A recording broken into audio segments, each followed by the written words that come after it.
So the Bimini Twist is a knot that we use in saltwater for a ton of applications. A lot of people have a lot of apprehension about it. It seems like it would be very, very difficult, looks difficult, but it's actually not. Here's a real quick and easy way to tie it.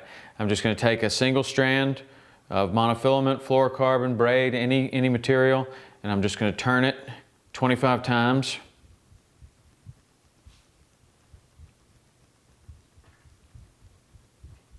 Okay. So I've got that turned like that. I've got my fingers in the loop, keeping it open, and I'm holding it like this. I'm going to put it on anything. It could be a boat cleat, it could be your toe, could be the reel handle, anything that's going to be sturdy enough to apply tension on this. I'm going to keep the loop open with my fingers, and I'm going to take the tag end, and I'm going to put it in my mouth and hold it with my teeth. Okay? Now, what the Bimini needs to have happen is this tag end needs to roll back right through here and go down this way. So the real trick is to get it to turn over right here and start to roll back. I'll get it to do that by the position of my head combined with opening this loop with my fingers. Okay, so I'll get it back here and create the size of Bimini that I want. And at this point right here, all I have to do is roll my head to the right, boom, and it rolls over.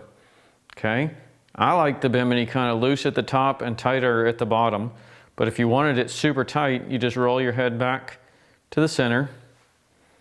And then as I open this loop, I'm just going to drop my head towards the Bimini very, very slightly. And then I can open this up and it'll just roll all the way down. If I don't like the way that it rolled down, I can pull it back and roll it down again. Okay? You can see that as I'm dropping my head towards the Bimini, I'm opening this loop with my fingers. And you can just go back and forth like that if you want to. Okay, see how that rolls back and forth?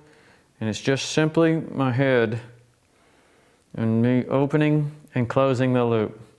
Okay, so again, I'm going to have it where I want it. I'm going to roll my head back to the left, and then open the loop as I drop my head slightly towards the Bimini.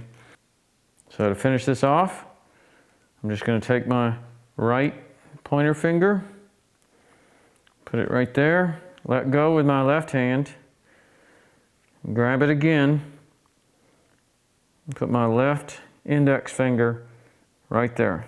That keeps it from unrolling. I can now take it out of my mouth, and I'm going to take a half hitch around this top leg of the Bimini. Everybody finishes the Biminis off a little bit differently. The finish has nothing to do with the strength of the knot. Okay, it just means that it's not going to unravel. So after I do that once, then I'll take a half hitch around both legs, another half hitch around both legs, and then I'll do a double half hitch, 1, 2, which could be a 2-turn clinch knot. And I'll put that right up against it, got it really tight. And then if I don't want to use my pliers, or if I'm in a really big hurry, I'll keep one loose like that, and I'm going to snap this to the knot, pow, and pop it, and it'll break right at the knot. Okay, so that's your Bimini. Now what that did is we have a single line, 16-pound test. The Bimini doubles the line without losing any integrity of the line. So we have 16-pound test, and now we have 32-pound test. We have 2 strands of 16 right here. So in theory, if I tie a knot with doubled line here, I'm tying it with 32 pounds of line strength rather than tying a knot to the single line.